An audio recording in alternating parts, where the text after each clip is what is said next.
श्रीमद्भागवत षष्ठ स्कंद द्वितीय अध्याय। शुक उवाच एमंत भगवत दूते भाषंती होई जमदूते राजन शुणी अंतरे ताहांक वाक्य अनुसारे सकल कर्म से जानती जमदूतंकु से बोलती।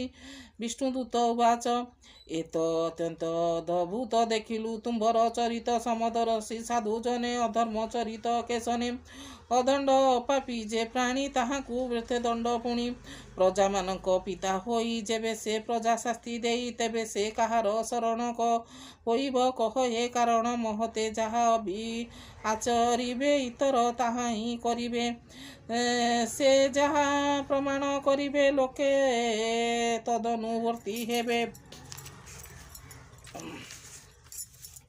ଯାହାର ଅଙ୍କେ ଶିର ଦେଇ ନିଶଙ୍କେ ନିଦ୍ରାକୁ ଭଜଇ ଯେ ଧର୍ମାଧର୍ମ ନ ଜାଣଇ ପଶୁ ଯେସନ ସୁଖେ ଥାଇ ମିତ୍ର ସ୍ୱଭାବ ଯାର ହୋଇ ବିଶ୍ୱାସ ଆତ୍ମସମର୍ପଇ ବିଶ୍ୱାସ ସର୍ବପ୍ରାଣୀଙ୍କର ଦୟା ପୂରିତ ଯା ଶରୀର ବିଶ୍ୱାସୀ ପ୍ରାଣୀଙ୍କୁ କେମନ୍ତ ହିଂସା କରନ୍ତି ହୃଦଗତ କୋଟି ଜନ୍ମର ଶୁଭ ଫଳ କଲା ଏ ଦ୍ୱିଜ ଯା ମିଳ ତେଣୁ ଚତୁରାକ୍ଷାସର ନାମ ମୁଖେ ହୋଇ ବହିଲା ନାରାୟଣ ତେଣୁ ନାସିଲା ମନ୍ଦ କୃତ୍ୟ ହୋଇଲା ସବୁ ସର୍ବ ପାପ ମୁକ୍ତ ସେ ବ୍ରହ୍ମ ହତ୍ୟା ମଦ୍ୟାପାନ ଗୁରୁ ସ୍ତ୍ରୀ ଅଭିଗମନ ମିତ୍ର ବିଷୟ ଅପରାଧୀ ସ୍ତ୍ରୀ ରାଜା ପିତୃ ଗୋବଧି ଏ ଆଦି ପାପ ଯେ ଆଚରେ ସର୍ବଦୂରିତ ନିଶ୍ଚୟରେ ପ୍ରାଶ୍ଚିତ ସର୍ବପ୍ରାଣୀଙ୍କର ନାମ ଉଚ୍ଚାରଣ ବିଷ୍ଣୁର ପାପର ଗ୍ରସ୍ତ ସେ ନୁହନ୍ତି ବିଷ୍ଣୁ ଭୁବନକୁ ଗମନ୍ତି ଏଣୁ ଏହାଙ୍କୁ ତୁମ୍ଭେ ମାନେ ତେଜିଣ ଯାଅ ଏ ଭୁବନେ ଏହାର ଯେତେ ପାପ ମାନ ବସିଣ କଲା ସେ ଦହନ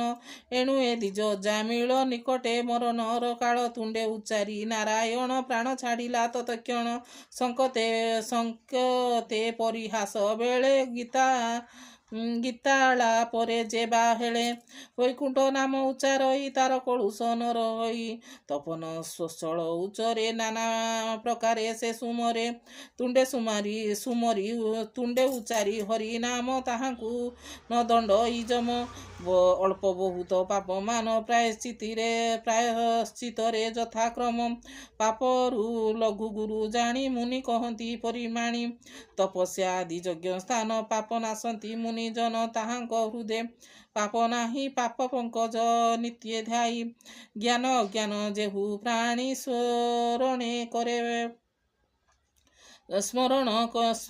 କରେ ଚକ୍ର ପାଣି ନାମ କରନ୍ତି ସଂକୀର୍ତ୍ତନ ପାପରୁ କରନ୍ତି ଦହନ ଯେସନ ବହୁ କାଷ୍ଟ ରାଶି ଅନଳ ପ୍ରବେଶେ ବିନାଶୀ ଯେମନ୍ତେ ରୋଗ ବଳବନ୍ତ ଶରୀରେ ହୋଇ ଉପଗତ ତେବେ ସେ ଆତ୍ମଗୁଣ ତାର ସେ କି ନ କରେ ଉପକାର ବିଷ୍ଣୁ ଦୂତଙ୍କ ଧର୍ମବାଣୀ କୃତାନ୍ତ ଦୂତମାନେ ଶୁଣି ଅଜାମିଳକୁ ପାଶୁ ଫେଇ ମୃତ୍ୟୁକୁ ଦେଲେ ବାହୁଡ଼ାଇ ଯମର ଦୂତମାନେ ଗଲେ ସର୍ବ ଯମକୁ କହିଲେ ପାପରୁ ମୁକ୍ତ ଅଜାମିଳ ଦେହ ଲଭିଲା ତତକାଳ ବିନାଶ ସର୍ବଭୟ ତାର ଶରୀରେ ଦେଇବେନି କର ବିଷ୍ଣୁଦୂତଙ୍କୁ ନମସ୍କାର ଉଲ୍ଲାସ ହୋଇଛି ମନର ପ୍ରସନ୍ନ ମୁଖ ଦେଖି ତାର ଜାଣିଲେ ବିଷ୍ଣୁଙ୍କ କିଙ୍କର ତତ୍କ୍ଷଣେ ହୋଇ ଅନ୍ତର୍ଧ୍ୟାନ ତାହାର ନିକଟୁ ରାଜନ ଏଥୁ ଅନ୍ତରେ ବିପ୍ର ଶୁଣି ବିଷ୍ଣୁ ଯମଦୂତଙ୍କ ବାଣୀ ଧର୍ମ ଭାଗବତର ଶୁଦ୍ଧ ଗୁଣ ଆଶ୍ରୟ ତ୍ରିବିଧ ତତ୍କ୍ଷଣେ ଚରଣାରବିନ୍ଦେ ଭକ୍ତି ଲଭିଲା ଅପ୍ରମାଦେ ହରିଚରିତ ଉଚ୍ଚାରଣେ ପବିତ୍ର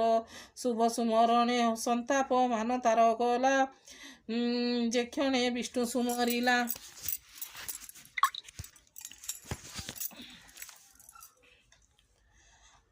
ଆହା ମୋହର ବଡ଼ କଷ୍ଟ ଅଜିତ ଇନ୍ଦ୍ରିୟ ମୁଁ ନଷ୍ଟ ସୁକର୍ମ କଲି ମୋର କ୍ଷଣ ଯେଣୁ ବୃଷଳୀଙ୍କୁ ଗମନ ଅଧର୍ମ ଆଚରଣ କରି କାଟିଲି ଦିବସ ସର୍ବରି ଧିକ ମୋହର ମନ୍ଦ କୃତ୍ୟ କୂଳରେ କଳଙ୍କ ବିଦିତ ତେଜିଣ ନିଜ ପତ୍ନୀ ସତୀ ରମିଲି ମେଳେଛ ସତୀ ବୃଦ୍ଧ ନାଥ ପିତା ମାତ ମୋର ବିହୁନେ ଅରକ୍ଷିତ ତପସ୍ୱୀ ରୂପେ ଥାନ୍ତି ବନେ ତାହାଙ୍କୁ ତେଜିଅ କାରଣେ ବିଧି ବିଯୋଗ ଯେତେ କର୍ମ ଲଭିଲି ନରକ ଦାରୁଣ ଧର୍ମ ହିଂସ୍ରକ ପ୍ରାଣୀ ସେହି ଯମ ଯାତନା ଲଭେ ଯେହି ଯମ ଯାତନା ଲଭେ ସେହି କିଏ ସ୍ୱପନ ଅଦ୍ଭୁତ ଯେସନ ଦେଖିଲି ସାକ୍ଷାତ ପାପ ଦୌଡ଼ି ହସ୍ତେ କରି ସେ ମୋତେ ନେଉଥିଲେ ଧରି। ତେଣୁ ଆଶ୍ଚର୍ଯ୍ୟ ବଡ଼ ପଣେ କ୍ଷଣକେ ଚାଲିଗଲେ କେଣେ। ଏ ଅନ୍ତେ ସିଦ୍ଧ ଚାରିଜଣ ତାଙ୍କର ରୂପ ମନୋହର। ପାଶେ ବନ୍ଧନ ମୋତେ କରି ନିଅନ୍ତି ଅଧଭୂମି ଧରି। ଛଡ଼ାଇ ଦେଲେ ଏହି କ୍ଷଣକେ ଗଲେ କାହିଁ ପୁଣି। ଏ ଅନନ୍ତରେ ସାଧୁଜନ ମୋହରେ ଦେଲେ ଦର୍ଶନ। ଏଣୁ ହୋଇଲା ଶୁଭ ଫଳ ଯେ ନାମ ପରମ ମଙ୍ଗଳ। ଅସୁଚି ଦାସୀପତି ମୋହି ମତହୁଁ ପାପ ଅଛି କାହିଁ। ମୋହର ମରଣର କାଳେ ନାମ କୀର୍ତ୍ତନ ବହଳେ। ଜିହ୍ୱା ମୋ କେମନ୍ତ ବୋଇଲା କଳ୍ପତରୁ କି ଦୟା କଲା ମୁଁ କାହିଁ। ଧୃତ ପାପୀ ବର ବିପ୍ର କୁଳର ଲଜ୍ଜାକର। ବୈକୁଣ୍ଠ ନାମ ଉଚ୍ଚାରଣ ସେ ନାମେ ପରମ କାରଣ। କେମନ୍ତ କରିବଇ ମୁହିଁ ଇନ୍ଦ୍ରିୟ କ୍ଷେତ୍ର ମୁଁ ଅଚଇ। ହେମନ୍ତ ମାୟା ଭାବ ଛାଡ଼ି ବ୍ରହ୍ମ ଭାବରେ ଦେହ ବୁଡ଼ି। ମୋଚନ କରିଏ ବନ୍ଧନ ବିଦ୍ୟା କାମ ଯାର ମନ। ସର୍ବଭୂତରେ ଶାନ୍ତ ହୋଇ ଦୟା ବହିବି ଚିତ୍ତେ ମୁହିଁ। ସେ ମାୟାଗ୍ରସ୍ତ ମୋର ମନ ନିଶ୍ଚୟ କରିବି ମୋଚନ। ଯେଉଁ ମାୟାରେ ମୋହ ମୁହିଁ କ୍ରୀଡ଼ା କୁରଙ୍ଗ ପ୍ରାୟ ହୋଇ। ଦେହ ସମ୍ପଦ ମୋର ଯେତେ ଅଛଇ ଦମ୍ଭ ବୀରତେ ହାକୁ ତେଜି ତୁମ୍ଭ ମନ। ଦୁଷ୍ଟଚରଣେ ଦେଇ ହେଉ ଲୀନ। ଏମନ୍ତ ହୁଅନ୍ତେ ଶୁଦ୍ଧ ଜ୍ଞାନ ତେଣୁ ସେ ସାଧୁ ଦର୍ଶନ। ତେଜି ସେ ସକଳ ବନ୍ଧନ ଗଙ୍ଗା ଗମନେ ତାର ମନ। ଦେବ ସଦନେ ବିପ୍ର ଯାଇ ନିଶ୍ଚଳ ମନେ ଯୋଗ ଧ୍ୟାଇ। ଇନ୍ଦ୍ରିୟ ନିଗ୍ରହ କରିଣ ବ୍ରହ୍ମେ ନିବେଶି ସ୍ଥିର ମନ। ସକଳ ଦ୍ୱନ୍ଦ୍ୱ ପରିହରି ସମାଧି ଆତ୍ମଯୋଗ କରି।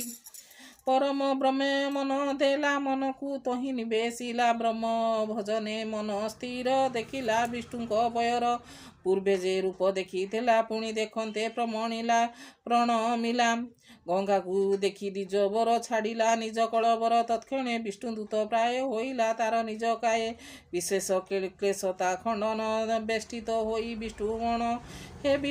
ହେମ ବିମାନେ ଆହରିଲେ ତତ୍କ୍ଷଣ ବୈକୁଣ୍ଠକୁ ଗଲା। ଦାସୀର ପତି ଗତି କର୍ମ ନିଷ୍ଫଳ ତାର ନିଜ ଧର୍ମ। ବ୍ରତବିହୀନ ଯେଉଁ ନର ନରକେ ପଡ଼େ ତା ଶରୀର। ଈଶ୍ୱର ନାମ ଗ୍ରହଣରୁ ତତ୍କାଳ ମୁକ୍ତି ନର କରୁ। ମୋକ୍ଷ ବାଞ୍ଛିତ ନରଙ୍କର ତୀର୍ଥ ସେବନ ଶ୍ରେଷ୍ଠ ବର। କର୍ମ ବନ୍ଧନରେ ଛେଦନ ଏହାର ସମ ନାହିଁଆନ। ଯେ ଜନ ରଜତମ ଥାଇ କର୍ମେ ମିଳନ ନିତ୍ୟ ହୋଇ। ସେ ପ୍ରାଣୀ ନାରାୟଣ ନାମ ଶେଷ ପାପର ଖଣ୍ଡନ। ଶୁଣଇ ଶ୍ରଦ୍ଧାଯୁକ୍ତ ହୋଇ ବଦନେ କୀର୍ତ୍ତନ କରଇ। ସେ ପ୍ରାଣୀ ନରକେ ନ ଯାଇ ଯମ ଯାତନା ତାକୁ ନାହିଁ। ଏଣେ ନିର୍ମଳ ପ୍ରାଣୀ ହୋଇ ନିଶ୍ଚିନ୍ତେ ବିଷ୍ଣୁ ଲୋକ ଯାଇ। ମରଣ କାଳେ ଅଜାମିଳ ପୁତ୍ର ଭାବରେ ଆଦି ମୂଳ। ନାମକୁ ଆକୁଳେ ଉଚାରି ଭବସାଗରୁ ହେଲା ପରି। ସର୍ବ ଦୁଷ୍କୃତ ତାର ଗଲା ପରମ ପଦ ସେ ଲଭିଲା। ଶ୍ରଦ୍ଧାରେ ହରିସ୍ମରେ ଯେବା ତାହାର କଥା କି କହିବା।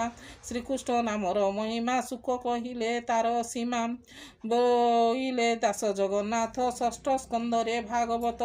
ଇତି ଶ୍ରୀମଦ୍ଭାଗବତେ ମହାପୁରାଣ ପରମହଂସ ସଂହିତାଏ ବୈୟାସିକା।